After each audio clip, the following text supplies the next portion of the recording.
Bienvenue à cette sixième séance du cours Anthropologie sociale et culturelle.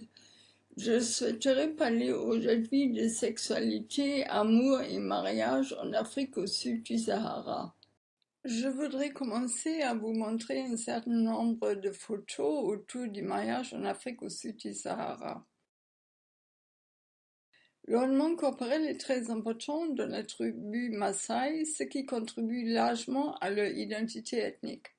C'est donc naturel pour le mariage que les femmes portent des vêtements brodés de perles de verre et des parures de bijoux très imposantes comme de lourds disques de perles colorées en guise de collier. Les boucles d'oreilles très volumineuses élargissent le lobe des oreilles. Sur leurs cheveux quasiment rasés, elles portent une coiffe en perles.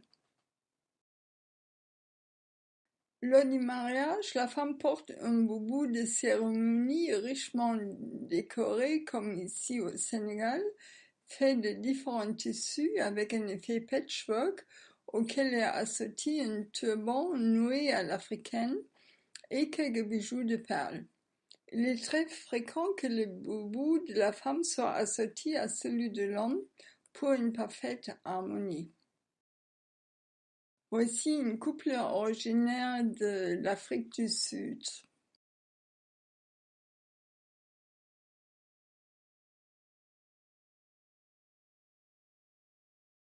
Si la tribu Maasai utilise le panier africain dans son sens le plus traditionnel, comme une pièce de tissu très colorée à motifs, ce dernier peut faire de magnifiques robes de mariage dans plusieurs pays de l'Afrique, Niger, Cameroun, Bénin, Gambie, Mauritanie, sous forme de boubou ou de tenues aux coupes plus occidentales. Voici une question et sa réponse sur l'utilisation des pagnes dans la robe de mariée. Question: qu'est-ce qui vous a motivé pour avoir une tenue avec du pagne pour votre grand jour? Réponse: je suis une fan des tenues africaines avec une touche de modernité. Pour preuve, je m'habille très souvent avec du pagne. Et pour mon grand jour, je ne voyais pas autre chose qu'une robe façon African Queen pour mettre en valeur la beauté noire. Voici quelques livres sur la thématique de cette séance. Mariage africain et mariage chrétien, sexualité et rite en Afrique, hier et aujourd'hui, l'homosexualité en Afrique, regard anthropologique et psychologique, la sexualité féminine africaine en mutation, South Africa and the Dream of Love to Come, les travailleuses du sexe chinoises au Cameroun. Voici un dessin, la grève du sexe, de la Colombie aux Philippines, en passant par l'Espagne ou encore le Soudan. La grève du sexe est de plus en plus utilisée pour protester. Mais certaines femmes voient en ces actions une idée rétrograde, à l'instar de la Sud-Africaine Yen Thorpe, auteure du blog feministsa.com, qui a confié au Daily Maverick son inquiétude de voir le sexe utilisé comme arme politique. Charlotte Rampling fait du tourisme sexuel à la télévision. Pas évident d'aborder le thème du tourisme sexuel au cinéma. C'est pourtant le sujet choisi par Laurent Conté pour son film Vers le Sud. Amené par un duo d'actrices à l'aura éclatante, Charlotte Rampling et Karen Young, le long métrage raconte l'histoire de deux Américaines venues en vacances à Port-au-Prince, chercher un peu de tendresse et peut-être même un peu plus dans l'Haïti des années 1980. À gauche, encore un livre important sur le sida et la sexualité en Afrique.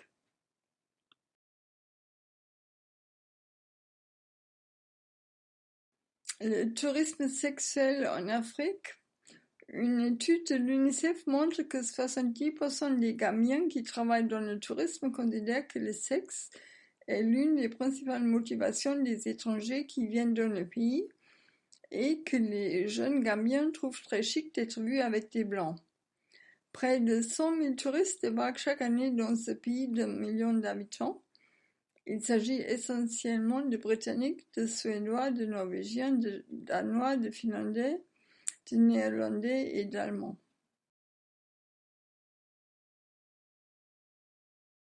Voici quelques questions, essayez d'y répondre et revenez au cours si vous en ressentez le besoin.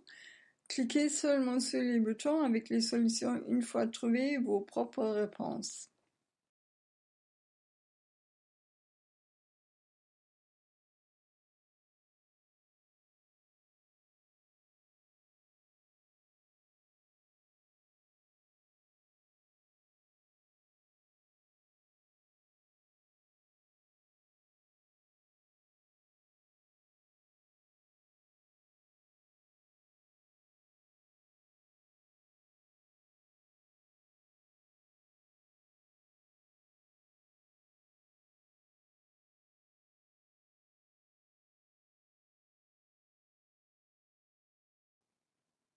En Afrique, la stabilité du mariage dépend surtout de la fertilité de la femme.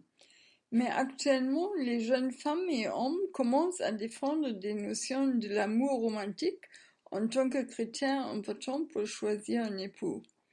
Déjà en 1992, Jan Kowiak et Fischer ont trouvé comme résultat d'une analyse des données provenant d'à peu près 200 cultures que l'étude de l'amour romantique n'existe pas en Afrique et due à la présomption que l'amour romantique est un sentiment qui est limité à la culture euro-américaine. Mais les deux auteurs ont souligné que l'occidentalisation et l'individualisme étaient liés à la création des sentiments d'amour romantique. Les deux chercheurs distinguent entre l'amour romantique et l'amour des compagnons qui émergent dans une relation de longue durée. Des chercheurs qui ont étudié les cultures africaines ont trouvé que la littérature populaire sur l'amour et la romance commençait à émerger tout juste après la Deuxième Guerre mondiale dans quelques pays comme le Nigeria. Aujourd'hui, les jeunes gens éduqués s'attendent à choisir leur époux, mais la famille élargie a toujours une grande influence étant donné que leur soutien et leur approbation sont importants pour le succès de la plupart des mariages. Un grand nombre d'études sur l'amour s'est centré sur les groupes urbains et en particulier les élites.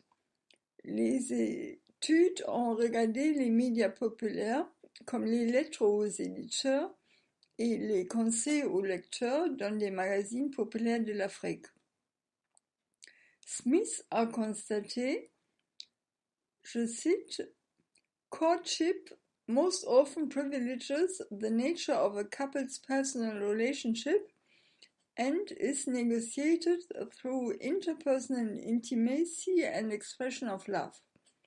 In contrast, marriage tends to be constructed within the framework of continuing ties and obligations to extended family and community, privileging fertility and the social roles of mother and father. L'auteur a souligné aussi qu'une tension a existé depuis un moment entre les mariages arrangés et les préférences personnelles, en se référant aux histoires traitant des filles qui s'en vont ou des hommes qui s'opposent à leurs parents. Actuellement, les films vidéo, les magazines féminins et les journaux expriment une fascination croissante pour l'amour romantique. Une relation personnelle basée sur une intimité émotionnelle et l'attraction sexuelle est en Afrique une affaire privée et n'est montrée ni dans les films ni dans la vie publique. Un autre changement qui a eu lieu est le fait que les femmes plus jeunes n'ont plus tendance à considérer la sexualité, l'amour et le plaisir comme secondaires à la reproduction. Les femmes plus âgées soulignent toujours que la sexualité est un devoir et non pas un plaisir. Ces changements sont liés à des transformations plus importantes des sociétés africaines, influencées par les empires coloniaux européens qui était caractérisée par la propriété privée, la compétition économique et l'économie du marché basée sur des relations entre les propriétaires des entreprises, l'État et les travailleurs individuels. Les relations intimes ont donc été installées dans des contextes socio-économiques différents et la diminution de l'importance de la famille élargie a contribué à recréer les rapports entre hommes et femmes. Quelques textes littéraires décrivent l'intimité actuelle comme une lutte de pouvoir entre les sexes, où les femmes essaient de vivre sans dépendre des hommes dans une société dominée par les hommes. Ces auteurs masculins montrent des femmes qui font des choix. Elles divorcent, elles vivent sans les hommes et elles gagnent elles-mêmes leur vie. Ces auteurs décrivent des situations où les hommes exercent de la domination sur les femmes dans des sociétés qui ne leur permettent plus de gagner le respect de soi, mais qui les forcent d'accepter des situations économiques difficiles. Les relations intimes entre femmes et hommes montrent donc le caractère explicite des rapports sociaux dans une société donnée. Ces écrivains ont réalisé l'inégalité des rôles de genre dans la société africaine. Ils font partie d'un processus qui rend lisible un script donné et qui permet de reconsidérer la structure sexuelle existante. Un article d'Andrea Cornwall, C-O-R-N-W-A-2-L, avec le titre intéressant Spending Power, Love, Money and the Refiguration of Gender Relations in Ado-Odo, Southwestern Nigeria. Cet article décrit le rôle de l'agent dans les relations des genres. Un homme dit « You can't write a woman without giving her something ». Tu ne peux avoir des relations sexuelles avec une femme sans leur donner quelque chose. Ces femmes peuvent être des jeunes élèves ou des étudiantes, des femmes non mariées ou des femmes mariées. Elles ont besoin de l'argent pour leur formation, les livres, les vêtements et des enfants malades. Elles savent que les hommes sont prêts à faire des cadeaux en échange de rapports intimes. Ces femmes ne sont pas des travailleurs du sexe, mais elles trouvent une réponse à l'austérité économique que leur corps leur permet de donner. Il y a des histoires de sugar mummies ou sugar daddies, des femmes ou hommes riches avec un penchant pour un toy boys, des jeunes hommes ou des petites filles. Les femmes plus âgées qui restent non mariées et qui poursuivent leur carrière y ont des petits amis. Tous ces faits montrent que l'agent a transformé les rapports intimes et a même contribué à une culture sexuelle qui favorise l'essor du sida. Il y a des voix qui exigent que l'on reconsidère les relations intimes en Afrique, mais cela implique de reconsidérer les rapports sociaux. Les relations intimes sont ainsi les microcosmos qui reflètent les dynamiques de la société plus large, le macrocosmos. La sexualité en Afrique. La sexualité est en Afrique un sujet très important parce qu'elle décrit le rapport entre les hommes et les femmes qui est fondamental dans le combat contre le sida.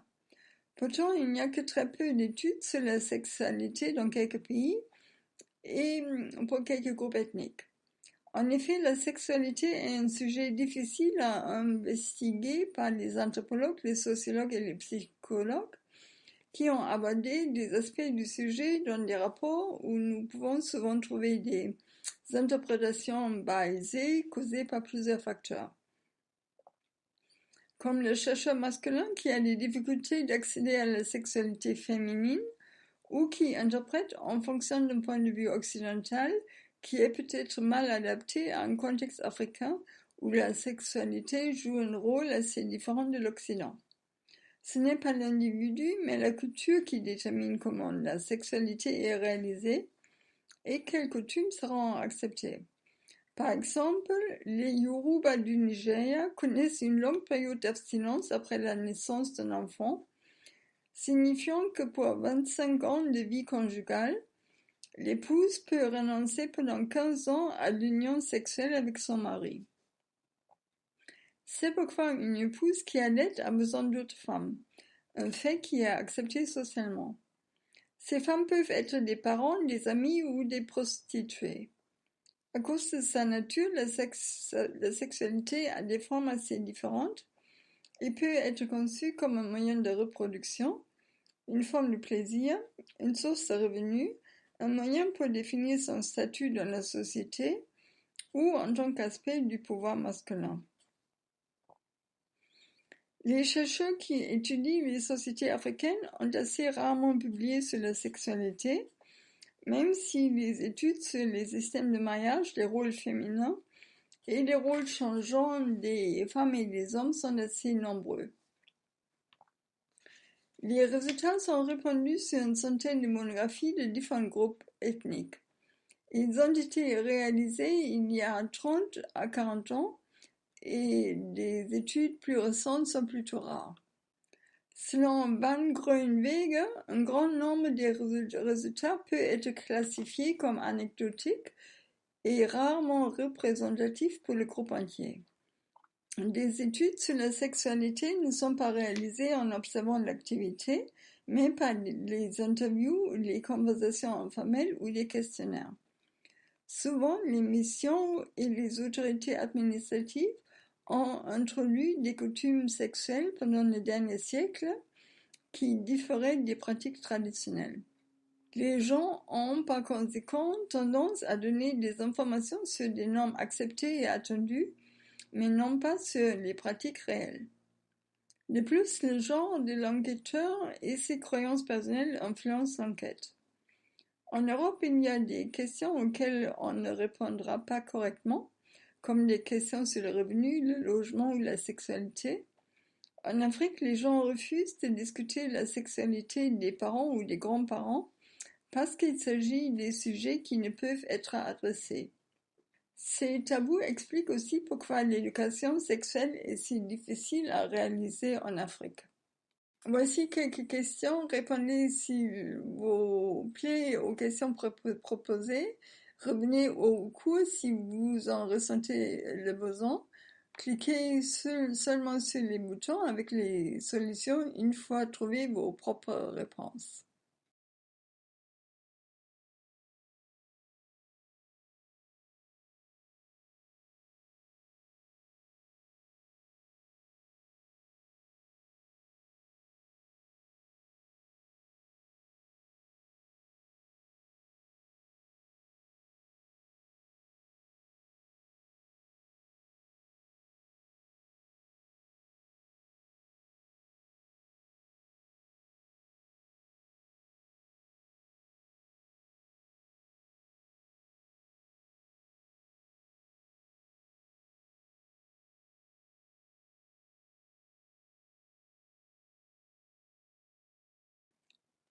La connaissance de la sexualité de la part de beaucoup des Africains est insuffisante. Les chiffres élevés des femmes enceintes et des mères séropositives dans des pays comme le Botswana montrent que l'éducation sexuelle est nécessaire et urgente. L'éducation sexuelle des parents joue un rôle assez petit dans 3 types de relations: père-fils, père-fille, mère-fils. Les jeunes filles savent moins que les garçons, à l'exception des règles hygiéniques. Dans les écoles, la sexualité est souvent un sujet qui n'est pas abordé pour des raisons politiques ou religieuses, souligné par des groupes de parents ou des groupes de pression religieuse. De plus, il y a un chiffre élevé de jeunes filles enceintes, des avortements, des viols et une mortalité élevée des mères causée par des complications après des avortements. En Afrique, les jeunes filles doivent souvent quitter l'école si elles tombent enceintes, mais les garçons qui sont en partie responsables peuvent continuer d'aller à l'école. On peut entendre des histoires sur la sexualité et des jeunes filles qui considèrent normal d'avoir des rapports sexuels non désirés, même si des femmes adultes peuvent se plaindre des comportements violents. La sexualité est différente en fonction des groupes ethniques, de la classe sociale et du statut du travail. Elle peut varier d'une région à une autre, d'un pays à un autre, et à cause de l'influence de l'Occident. Une caractéristique universelle est la liberté sexuelle plus grande des hommes par rapport à celle des femmes. Il y a plus de femmes que d'hommes qui vivent du travail sexuel, plus de femmes violées et plus de femmes exposées à la violence. Cette inégalité sexuelle peut être trouvée dans d'autres secteurs, comme les activités commerciales ou sociales, le droit à la propriété des terres et les règles de succession. Il n'y a rien comme une sexualité africaine, mais il y a une sexualité des Africains que nous allons maintenant essayer de décrire. Une des caractéristiques la plus générale de la sexualité en Afrique est le fait que les rapports sexuels existent sans considération des catégories d'âge et que les partenaires sexuels ne sont pas nécessairement du même groupe d'âge. En Afrique, le système familial et le système de mariage favorisent une interaction sociale des hommes plus âgés avec des femmes plus jeunes et nombreuses. La polygamie est une des principales caractéristiques de certaines régions en Afrique. En Afrique de l'Ouest, 30 à 40% des unions sont monogames. En 1989, 31% des femmes d'Ouganda vivaient dans des familles polygames. Ce système n'est que possible avec une large différence d'âge de la femme et de l'homme. Un homme peut avoir 8 à 12 ans de plus que la première épouse et plus de 15 ans que la seconde épouse. Les liens entre hommes et femmes sont faibles. La femme forme avec ses enfants une unité émotionnelle et économique à part. Dans les années 1960, quelquefois une moitié des femmes de l'Ashanti au Ghana avaient un ménage à côté de la maison de leur mari. Dans les ménages polygames, de nombreuses femmes expriment un sentiment ambivalent sur la cohabitation du couple. La stabilité des mariages n'est pas élevée et les femmes n'ont aucune difficulté de trouver un autre époux après un divorce. Une autre caractéristique de la sexualité en Afrique est que les hommes ont plus de partenaires sexuels que les femmes. Les raisons pour des rapports extra-conjugaux sont les suivants. Les raisons économiques, un manque de satisfaction sexuelle, des occasions et la revanche après des libertés sexuelles prises par l'époux. De nombreux Africains et aussi les femmes elles-mêmes pensent que les hommes ont besoin de plusieurs partenaires sexuels. L'abstinence sexuelle de longue durée après la naissance d'un enfant est un des facteurs qui explique ce phénomène. Mais il y a un changement de la sexualité en Afrique causé par ce que des idées plus récentes sur le comportement sexuel se répandent avec le développement économique et éducationnel. Ces changements incluent une restriction de la période d'allaitement, un âge plus bas lors de la première relation sexuelle et la permission des rapports sexuels pour des femmes après leur ménopause. Les hommes qui sont polygames ont moins de rapports extra-conjugaux que les hommes monogames. Les hommes mariés ont plus de rapports extra-conjugaux que les femmes mariées. Une étude à Kinshasa a révélé que 25% des hommes mariés avaient une ou plus de partenaires extra-conjugaux pendant l'année précédant l'enquête, contre 1% pour leur épouse. Les noms de ces femmes dépendent de la culture de l'observateur. Prostituées, travailleurs du sexe, des barmaids et des femmes ayant plusieurs partenaires. Ces réseaux semblent être responsables de la contamination rapide avec le sida. Le nombre de rapports sexuels à l'intérieur de la famille élargie a diminué et les rapports sexuels commerciaux ont augmenté et ainsi le risque de transmettre de manière sexuelle les maladies est très élevé. En effet, les coutumes des rapports extra-conjugaux à l'intérieur de la famille étaient largement répandues, mais ont diminué à cause de l'influence des missions et de la colonisation qui ont considéré cette pratique comme incestueuse. Les Mongos du Congo, les Maasai du Kenya et de la Tanzanie, les Tavana du Botswana et autres groupes connaissent cette pratique. Les Kikuyu du Kenya avaient même accès à toutes les femmes du même groupe d'âge qui étaient initiées au même moment. Dans d'autres pays comme le Rwanda, le Burundi et l'Ouganda, les fils avaient des droits sexuels sur les épouses de leurs frères et sur les sœurs de leur épouse.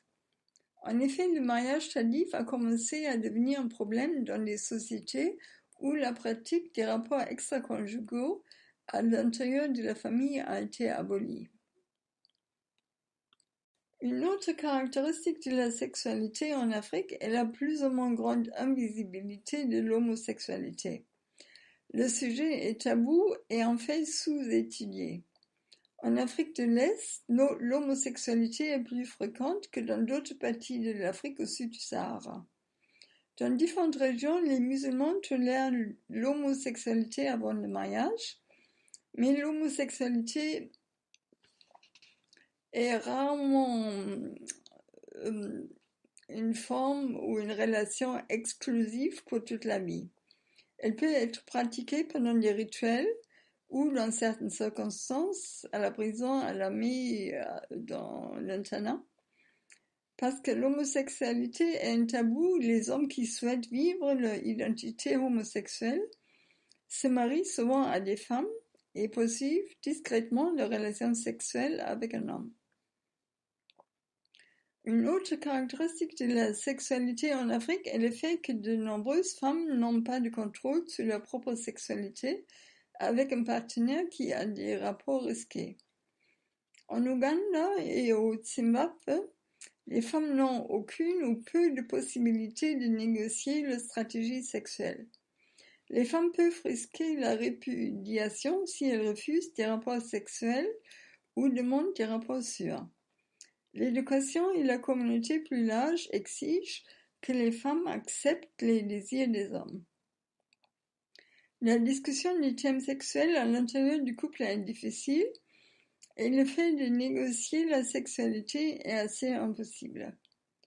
En Afrique de l'Est, les femmes ont moins de contrôle sur la sexualité qu'en Afrique de l'Ouest, où le statut de beaucoup de femmes est élevé. Les femmes Yoruba, par exemple, peuvent être économiquement indépendantes et peuvent retourner dans leur propre famille avec leurs propres enfants en cas de divorce. Souvent, les femmes Yoruba sont des commerçantes ou exercent d'autres professions. Malgré leur plus grande liberté financière, les femmes en Afrique de l'Ouest ne peuvent que rarement refuser des rapports sexuels, par exemple pour une nuit, mais pour des périodes plus longues, cela peut aboutir à des divorces. En Afrique de l'Est, un divorce signifie souvent que les femmes retournent dans leur famille sans prendre leurs enfants.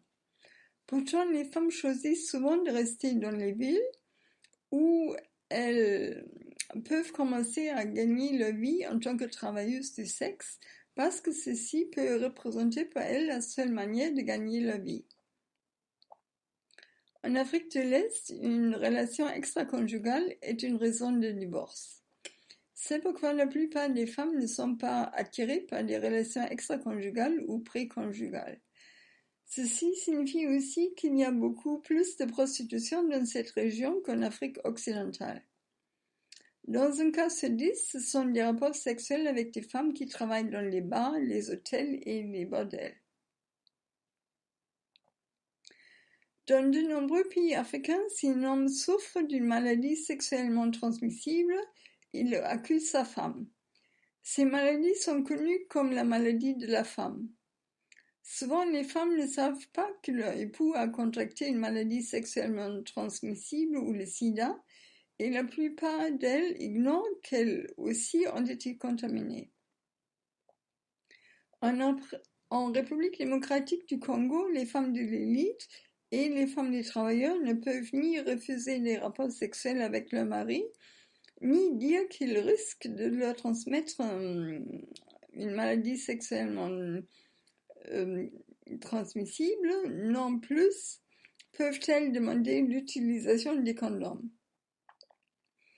Le fait de mentionner des condoms signifierait d'accuser le mari d'avoir été infidèle et d'admettre que sa femme contrôle ses contacts extra-conjugaux.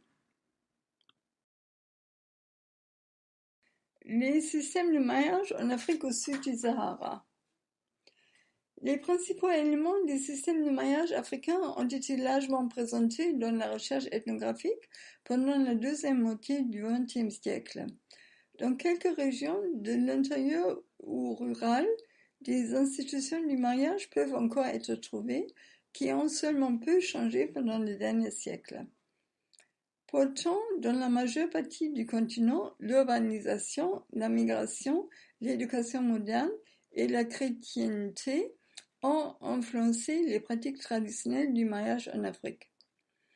Le facteur le plus important était l'influence de la colonisation européenne depuis le milieu et la fin du XIXe siècle.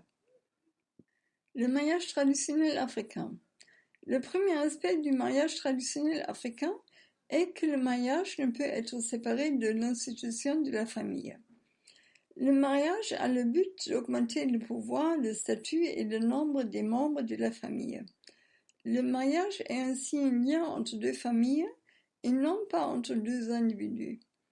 L'importance de cette institution est exprimée par la dot, donnée par la famille ou le groupe, la plupart du temps, celui du jeune homme à une autre famille, celle de la fiancée.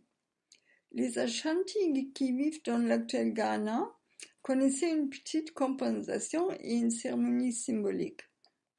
Au contraire, chez les Nuer du Soudan, l'aspirant au mariage devait donner 40 têtes de bétail. Et les Nuer pratiquaient des cérémonies importantes qui accompagnaient le mariage.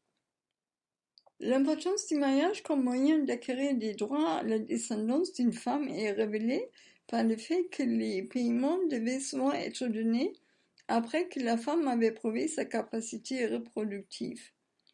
Dans quelques sociétés des parties où la dot entière devait être retournée si la femme ne pouvait pas avoir d'enfant. De plus, l'institution de sororité signifiait, si une épouse décidait, que sa sœur devrait la remplacer afin de donner naissance à d'autres enfants. Les droits de la famille étaient donc plus importants que les liens à l'intérieur du couple.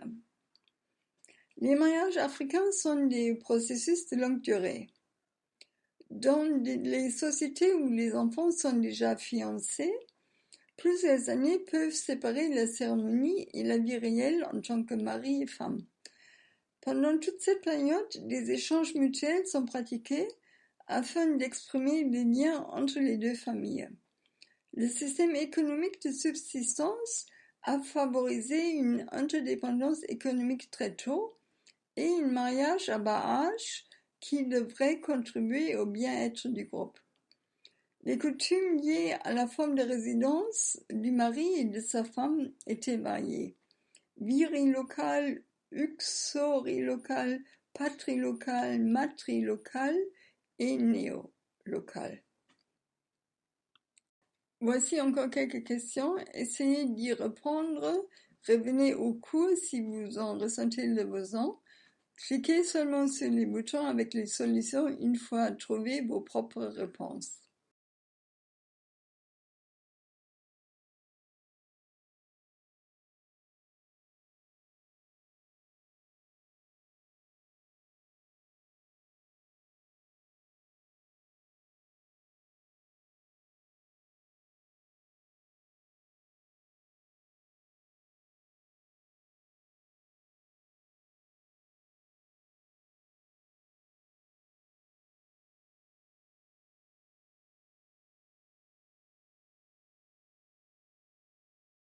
Les formes contemporaines du mariage. Jusqu'au début du XXIe siècle, l'institution a vécu de larges transformations. Même si le mariage est encore réalisé par des rites coutumiers, la forme et le but de ces rituels ont été largement modifiés. La somme d'argent payée et le genre de produits exigés ont connu une croissance en valeur jusqu'à représenter un sérieux handicap pour ceux qui ont l'intention de se marier. Autrefois, quelques cowries étaient échangés et une bouteille de gin local était offerte. Aujourd'hui, d'énormes montants d'argent, des boissons importées et des cadeaux coûteux sont obligatoires. La cérémonie informelle avec des amis et la famille, où les gens chantaient et dansaient, a été remplacée par des cérémonies publiques, les musiciens payés et des réceptions officielles dans les régions urbaines. Arye, A-R-Y-E-E, donne l'exemple de mariage Peul. Le premier paiement avait dû se réaliser avant les fiançailles, une cérémonie qui incluait comme cadeau 2 bœufs ou 2 oies. Lors de la cérémonie du mariage, des cadeaux en espèces devaient être donnés à la famille de la fiancée avec 3 gémisses. Il est donc compréhensible que la famille élargie du clan a reçu un rôle important. Dans les régions urbaines, beaucoup de familles et de couples sont obligés de prendre un prêt afin de payer leur mariage. Au Nigeria, les compensations peuvent varier de 11 € pour une jeune fille avec une éducation primaire à 60 € pour une jeune femme ayant fait des études supérieures. Il est étonnant combien de formes de mariage existent dans les sociétés africaines. On peut trouver les formes coutumières du mariage à côté des cérémonies civiles ou religieuses, des unions libres ou consensuelles, décrites comme cohabitation locale et des visites mutuelles, une cérémonie à l'église ou la combinaison de 2 ou plus de cérémonies.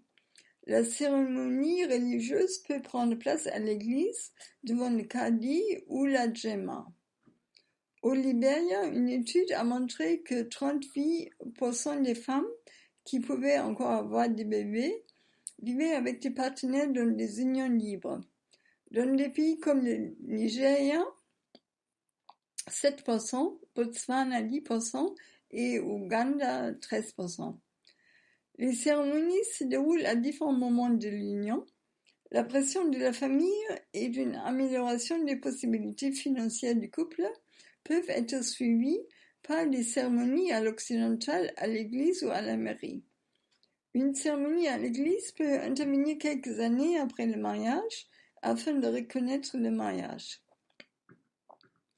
Une étude récente en Côte d'Ivoire montre des unions où le couple a célébré la cérémonie et a commencé à vivre ensemble. 66% des femmes mariées ou qui ont été mariées. Mais 9 autres types de processus différents existent. Cette étude montre que la religion, l'origine ethnique et l'éducation ont été des éléments qui étaient capables d'expliquer ces genres d'unions des enquêtés. De nouvelles formes de mariage. Une des caractéristiques essentielles des mariages africains est la fréquence élevée d'unions consensuelles que l'on peut trouver aussi sur d'autres continents. Même si une partie de ces unions est considérée être un pas menant au mariage officiel, de nombreux couples ne planifient pas d'autres rituels de mariage. Une des raisons est le coût élevé de la cérémonie de mariage. Souvent, les jeunes hommes ont des difficultés de réunir ce montant si leur famille ou leurs parents ne peuvent les aider à cause du chômage ou des jobs peu sûrs. Un homme pauvre perdra son intérêt ou abandonnera l'union s'il ne peut réunir l'argent nécessaire pour un mariage officiel. Ces unions informelles sans soutien légal ou coutumier ne donnent pas aux femmes et enfants la sécurité qu'un mariage formel peut donner. Si la famille ou les parents refusent de reconnaître le caractère légal de ces unions, les conséquences peuvent être importantes pour beaucoup de gens, par exemple par rapport à des questions d'héritage et des droits de propriété familiaux. Dans beaucoup de régions africaines, on peut trouver des époux qui ne peuvent enterrer leur femme ou qui ne voient pas leur enfant pris par la famille de leur femme parce que des rituels de mariage n'ont pas été accomplis. Même si le mariage a été célébré, la famille pouvait exprimer sa non-satisfaction. Lors du décès d'un des époux, la famille pouvait essayer d'obtenir tout ce qui appartenait à elle ou lui, qui était accumulé pendant le mariage. Ces conflits ont été assez fréquents à cause de la haute fréquence des mariages interethniques pendant les dernières décennies. Les droits des femmes et des enfants n'ont pas été garantis dans de nombreux systèmes légaux africains, et ainsi les unions non officielles ont mené à une croissance des ménages où un parent élève l'enfant, où les femmes sont à la tête du ménage et où le nombre des enfants de la rue augmente. Des études récentes ont montré que 36% des femmes mariées ou de celles qui ont été mariées en Afrique au sud du Sahara avaient vécu le divorce, la séparation ou le veuvage. Au Mali, 7% des femmes ont vécu ces phénomènes. Au Ghana, 61% des femmes. La facilité de s'engager dans une union et de la rompre a contribué à une croissance des mariages consensuels. Dans les régions urbaines, l'influence des parents ou de la famille est assez faible.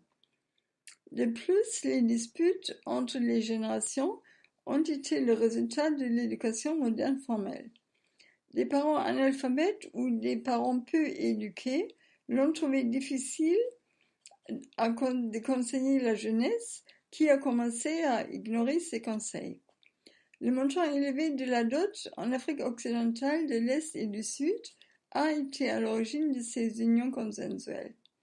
Il se peut qu'un changement de ces obligations financières puisse contribuer à stimuler les mariages officiels. Dans différents pays de l'Afrique occidentale, le Mali, le Sénégal, le Burkina Faso et le Niger, des efforts ont été entrepris de limiter la dot et d'enregistrer les mariages devant un administrateur de l'État. Ceci a mené à une baisse des divorces, par exemple au Mali.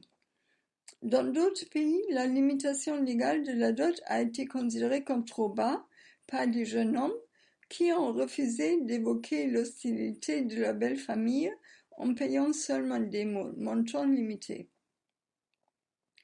Dans quelques régions africaines, les églises essaient de régler les cérémonies de mariage afin d'éviter la consommation d'alcool et d'autres dépenses non nécessaires. Toutes ces mesures montrent qu'il y a des possibilités de fortifier l'institution du mariage en Afrique. La polygamie dans la tradition africaine. La pratique largement répandue de la polygamie est une particularité de l'actuel système de mariage en Afrique. La polygamie a été pratiquée à différentes époques historiques et à différentes régions du monde. La polygamie est liée au système patriarcal qui est, avec peu d'exceptions, fondamental pour l'organisation sociale africaine. Les femmes et les enfants contribuent encore à la fortune d'un homme et de son clan. Ceux qui pouvaient se le permettre devaient épouser plusieurs femmes. Dans la communauté traditionnelle africaine, le chef le plus âgé, le riche ou le guerrier épousaient plus de femmes que les autres membres de la communauté. Des guerres et des conflits parmi les groupes ethniques ont contribué à la mort des hommes et à l'esclavage des femmes. Le résultat a été un excès de jeunes femmes dans la plupart des groupes qui facilitait la pratique de la polygamie. De plus, des différences d'âge importantes entre les époux créaient une réserve de jeunes filles en âge de mariage. La longue abstinence sexuelle après la naissance d'un enfant et l'interdiction rituelle des relations sexuelles pendant la menstruation contribuaient à répandre la polygamie. L'essor de l'islam en Afrique a même ajouté un soutien religieux à l'institution. Même si l'hypothèse est largement répandue que la polygamie n'est pas fonctionnelle dans une société moderne, des pratiques polygames ont survécu sur le continent. Des études récentes montrent que le taux de femmes entre 15 et 49 ans vivant dans des unions polygames est à 7% au Lesotho et 46% au Sénégal.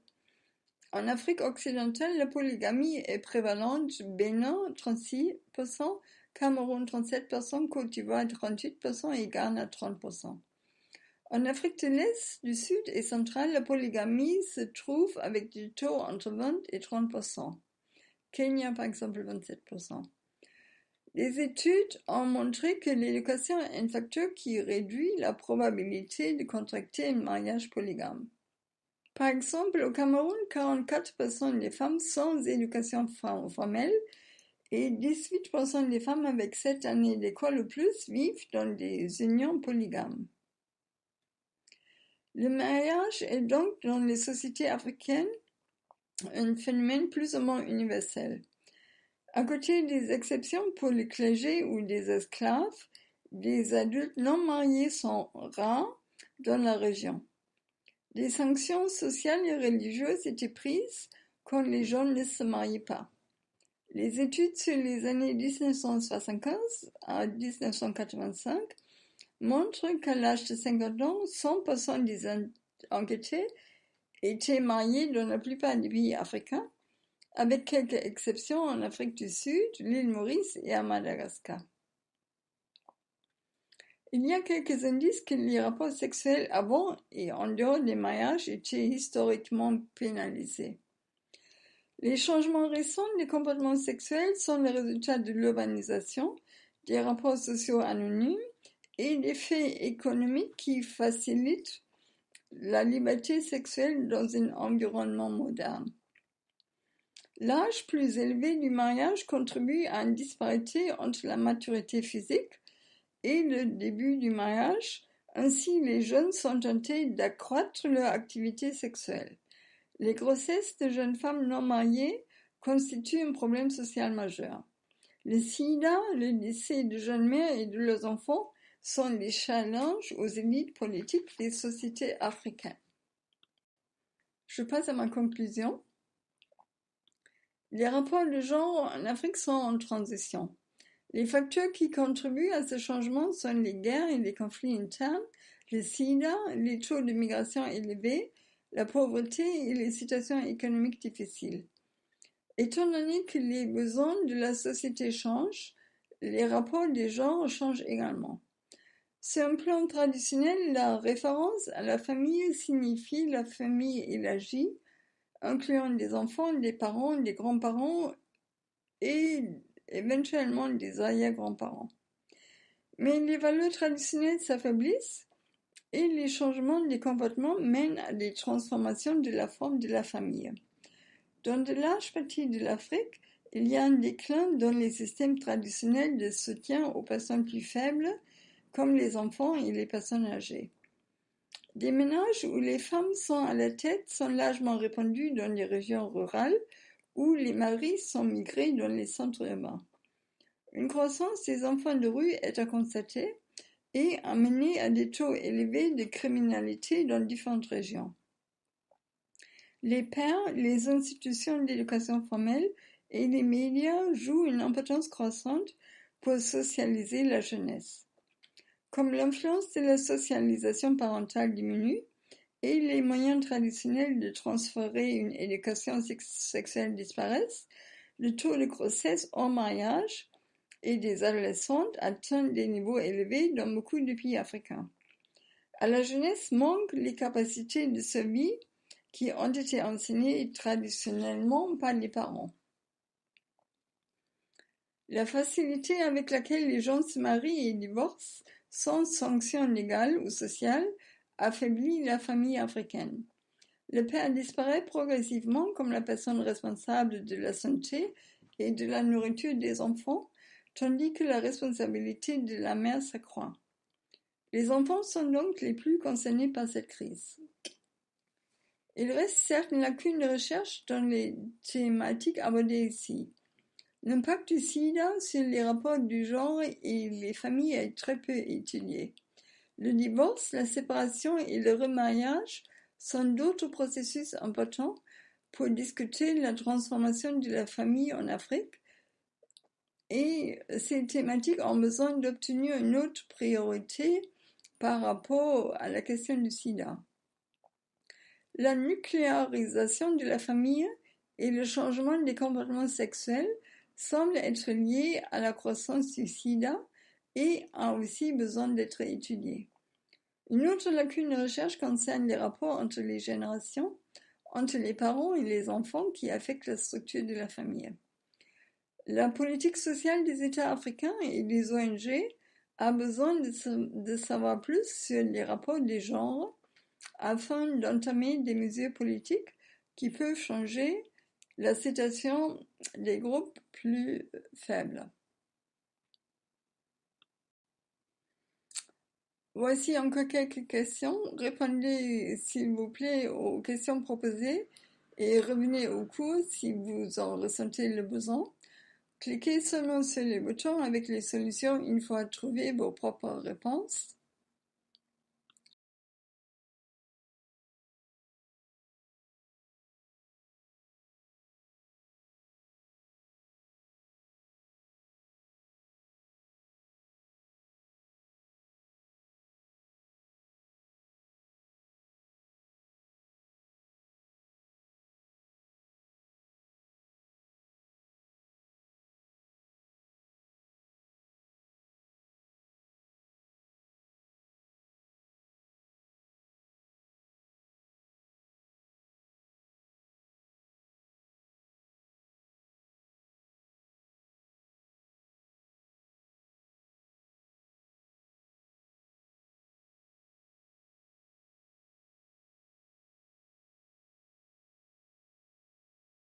Voici deux références bibliographiques. Mon article sur la thématique de la science, ainsi qu'un livre récent. Mon article se trouve sur le site de l'université Rennes 2 dans le système des publications HAL.